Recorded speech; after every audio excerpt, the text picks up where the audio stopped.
Mani elim, ellatim, oyginidagi go'zal axloq degan libosi bor millatim. Qo'lini ko'ksiga doim bosgan o'zbekim. Mani elim, g'ururim, jonim fido bo'lsin agar mani kamida har dam. Salomatligi bor oqibatda oxiridagi moddam. Xotirjam o'zbekim, mani millatim, donishmand devonxonam. Bu yerlarni kezdi bo'lib xaronaqli xarobotilar. Devonayu mashoyi qaddollar, Ibn Sino bobolarim, Hazrati Naqshband darajati ulug'lar, balogardonlar. Terani koinot sirlarini bilishni istar hamon bu odamzod.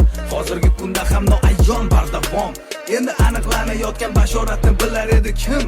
Ulug'bek bobom. O'zbegim, mani o'zbegim, millatim, mani g'urur. Zaminim elimga yanada bepayon, har tomonda Samarqand, Buxoro, Xiva tomon. Bo'limga doim mani, yana bu markazdan dono dunyoning olamida mani. Olamida mani. Minnatdorman, shukr qilarim bor kecha-yu kunduz. Ota-onamning bergan tarbiyatini haqini ado etib bo'lmas ekan hanuz. Nechun ular bunday mehribon, borliklari bir ulug' inom. Farzandining aybini yashirish va afv etishda bardavom. Chunki ular ham vaqtida shunday tarbiyat ko'rgan. Padar buzurglarimga, ota bobolarimdan yaxshi